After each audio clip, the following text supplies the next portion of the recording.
Hi everyone, this is Shashank Singh and welcome back to my YouTube channel IAS point best way of learning. Friends, आज हम सभी अध्ययन करेंगे economics chapter number 6 class 11 ग्रामीण विकास।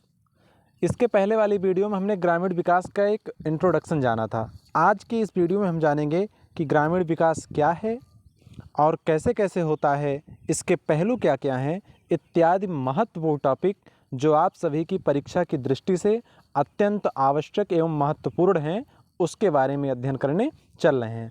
तो दोस्तों, आप सभी इस वीडियो को आखिरी तक ज़रूर देखिएगा। जब तक आखिरी तक देखेंगे नहीं तब तक आपको पूरी जानकारी मिलेगी नहीं। सो फ्रेंड्स, यदि आपने अभी तक हमारे IAS पॉइंट के यूट्यूब चैनल को सब्सक्राइब नहीं किया है तो सब्सक्राइब करें और बेल आइकन को प्रेस करना ना भूलें, ताकि IAS पॉइंट के यूट्यूब चैनल पर अपलोड होने वाली समस्त वीडियो की फर्स्ट इन्फॉर्मेशन आप तक पहुंच सके। तो फ्रेंड, आइए जानते हैं कि ग्रामीण विकास क्या है। ग्रामीण विकास एक व्यापक शब्द है। व्यापक मतलब होता है बहुत बड़ा, विस्तार वाला, फैला हुआ। तो रूरल यानी कि अगर हम ये समझें तो जैसे कि मैंने पिछले वाली वीडियो में बताया था कि किसी देश की इकोनॉमी या जो भी डेवलपमेंट होता है वो कहाँ से तय होता है, वो गाँवों से ही निश्चित होता है, गाँव से ही तय होता है। क्योंकि हमारा भारत देश जो है यहाँ की यानी कि एक कहा जाता है कि एक कृषि प्रधान देश है। तो कृषि कहाँ होती है? कृषि गाँव में ही होती है। तो हम समझ गए ना कि ग्रामीण विकास एक व्यापक शब्द है, फैला हुआ, विस्तृत शब्द है। यह मूलतः ग्रामीण अर्थव्यवस्था के उन घटकों के विकास पर ध्यान केंद्रित करने पर बल देता है। बात वही आई कि ग्रामीण अर्थ यानी कि जो ग्रामीण अर्थव्यवस्था है, यह भारत के विकास में या किसी राष्ट्र के विकास में बहुत अधिक सहायक सिद्ध होती है। भारत के विकास के लिए जिन क्षेत्रों में नई और सार्थक पहल करने की आवश्यकता बनी हुई है वे इस प्रकार हैं। मानव संसाधनों का विकास, जिनमें निम्नलिखित सम्मिलित हैं।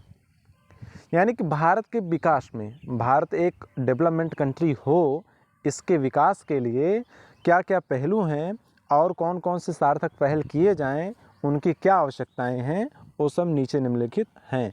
कैसे हमारा देश और डेवलप हो सकता है, कैसे हमारे देश की अर्थव्यवस्था और सुचारू रूप से चल सकती है, या कैसे हमारा देश और समृद्धशाली हो सकता है, इसके लिए जो पहलू यहाँ दर्शाए गए हैं, अब मैं उनके बारे में आप सभी को बताने चल रहा हूँ। पहला है साक्षरता, विशेषकर नारी साक्षरता, शिक्षा और कौशल का विकास। साक्षरता मतलब देखिए दो शब्द हैं, निरक्षर और साक्षर। साक्षर मतलब होता है शिक्षित लोग, पढ़े लिखे लोग, और निरक्षर मतलब होता है अनपढ़ लोग, अशिक्षित लोग, जिनको कुछ भी पता हो। तो अपने यहाँ की साक्षरता दर और निरक्षरता दर जो है, तो हमको निरक्षरता दर को घटाना है और साक्षरता दर को बढ़ाना है। अब विशेषकर क्या देखना है हमको? नारी साक्षरता, यानी कि जो महिलाएं हैं, जो कन्याएं हैं, जो छात्राएं हैं, इनकी शिक्षा पर हमको बल देना है। जैसा कि गाँव में या समाज में अभी भी रूढ़िवादी प्रथाएं चल रही हैं। ये कहा जाता है कि अरे बेटियां हैं, इनको बाहर पढ़ने के लिए नहीं भेजना चाहिए, बेटों को बाहर भेजना चाहिए। तो अगर ये देखा जाए विशेषकर कुछ समय से, कुछ वर्षों से, तो नारी यानी कि लड़कियां, यानी कि कन्याएं, यानी बेटियां हर एक क्षेत्र में पुरुषों की बराबरी कर रही हैं। तो हमें उनको और प्रोत्साहित करना है, उनकी शिक्षा पर, उनकी साक्षरता दर को बढ़ाना है। इससे हमारे देश का और विकास हो सकता है, हमारा देश और समृद्धशाली हो सकता है। शिक्षा और कौशल का विकास, कोई भी देश तभी डेवलप कर सकता है जब उसको जानकारी होगी, नॉलेज होगा। और ये कब आता है? जब कोई व्यक्ति शिक्षित होगा। तो शिक्षा पर हमको बहुत बल देना है। कौशल का मतलब होता है कि मान लीजिए हम कोई चीज़ पढ़ लिए हैं, लेकिन जब तक उसको हम प्रैक्टिकली नहीं करेंगे, हमारे अंदर कौशल आएगा नहीं। तो कुशलता भी होनी जरूरी है। इसी के लिए देखिए प्रधानमंत्री जी ने कौशल विकास योजना शुरू किया था, जिसमें विभिन्न प्रकार की टेक्निकल ट्रेनिंग वगैरह दी जाती थी, जो कि काफ़ी यूज़फुल हुई है। जो लोग बेरोज़गार थे उनको रोज़गार के अवसर प्रदान हुए हैं। कौशल विकास योजना से। नेक्स्ट है स्वास्थ्य, जिसमें स्वच्छता और जन स्वास्थ्य दोनों शामिल हैं। कोई पढ़ाई तभी कर पाएगा या कोई राष्ट्र समृद्धशाली तभी हो पाएगा जब वहाँ के लोग स्वस्थ होंगे। भाई अगर कोई स्वस्थ नहीं होगा तो देश कैसे डेवलप करेगा?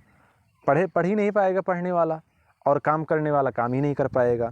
तो दोनों सिचुएशन में हमको ये भी प्रायोरिटी पर रखनी है कि जो स्वास्थ्य है इस पे भी ध्यान देना है। स्वच्छता के लिए जब अगर सफाई है तो बीमारी नहीं है, सफाई नहीं है तो बीमारी समझ लीजिए कि बीमारी को हम आश्रय दे रहे हैं। अगर स्वच्छता है तो बीमारी अपने आप दूर भागेगी। नेक्स्ट है भूमि सुधार, लैंड डेवलपमेंट जो होता है, यानी कि लैंड में जो करेक्शन है, जो उबड़ खाबड़ लैंड है, यानी कि जो हम ये कह सकते हैं कि निष्प्रयोज्य पड़ी हुई भूमि को प्रयोग में लाने के लिए जो भी सुधार करने की ज़रूरत हो वह सुधार भी किया जाए। अगला है प्रत्येक क्षेत्र के उत्पादक संसाधनों का विकास, एवरी एरिया, यानी कि चाहे वो इंडस्ट्रियल एरिया हो या अपना टेक्निकल क्षेत्र हो या एजुकेशन क्षेत्र हो या हेल्थ सेक्टर हो, जो भी है, या ट्रांसपोर्टेशन सेक्टर हो, सभी एरिया के जो उत्पादक हैं उनमें नए नए संसाधन कहाँ से लाए जाएं, कितनी नई नई टेक्नोलॉजी को और ऐड किया जाए, जिससे कि जो काम हमारे 4 दिन में हो रहे हैं अगर हम नई टेक्नोलॉजी लेकर के आएंगे वो काम हमारे 1 दिन में 2 दिन में हो जाएंगे।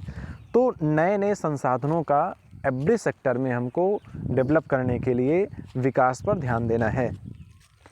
नेक्स्ट है आपका आधारिक संरचना का विकास, जैसे बिजली, सिंचाई, साख मतलब होता है ऋण यानी लोन यानी कर्ज, विपणन बेचना, परिवहन सुविधाएं, ग्रामीण सड़कों के निर्माण सहित राजमार्ग की पोषक सड़कें बनाना, कृषि अनुसंधान विस्तार और सूचना प्रसार की सुविधाएं। अब जैसे खेती करने के लिए हमको खाद पानी की ज़रूरत पड़ेगी, तो अगर पानी यानी सिंचाई की ज़रूरत पड़ेगी तो उसके लिए हम क्या करेंगे? बिजली की आवश्यकता है, और नहीं तो डीजल पेट्रोल की आवश्यकता पड़ेगी। और जब हम खेती करेंगे, मान लीजिए हम बेरोज़गार हैं, हमको खेती करनी है, तो उसके लिए हम क्या करेंगे? किसी न किसी, चाहे साहूकार हुआ या बैंक हुआ, उससे हम क्या लेंगे? ऋण लेंगे, लोन लेंगे, उसी को हम कर्ज कह सकते हैं, साख कहते हैं। अब मान लीजिए फसल का उत्पादन हुआ तो हम उसको बेचें कहाँ, इसलिए विपणन की भी व्यवस्था होनी चाहिए। और विपणन करने के लिए मान लो हमारे घर से या हमारे खेतों से मार्केट बहुत दूर है, तो उसको ले जाने के लिए हमको परिवहन की सुविधाएं चाहिए, और साधन चलाने के लिए सड़क होनी चाहिए। यानी कि सब एक दूसरे से सबकी कनेक्टिविटी बनी हुई है। विदाउट इनके, यानी कि ये कह सकते हैं कि इसमें से अगर किसी एक पहलू को, किसी एक एस्पेक्ट को हटा दिया जाए तो समस्या उत्पन्न हो सकती है। इसलिए हमको एवरी स्टेप पर केयरफुल होकर के बहुत ध्यान देने की ज़रूरत है।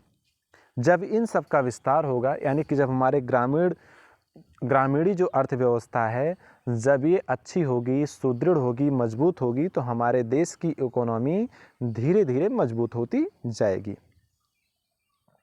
नेक्स्ट है निर्धनता निवारण और समाज के कमज़ोर वर्गों की जीवन दशाओं में महत्वपूर्ण सुधार के विशेष उपाय, जिसमें उत्पादक रोजगार के अवसर उपलब्ध कराने पर विशेष ध्यान दिया जाना चाहिए।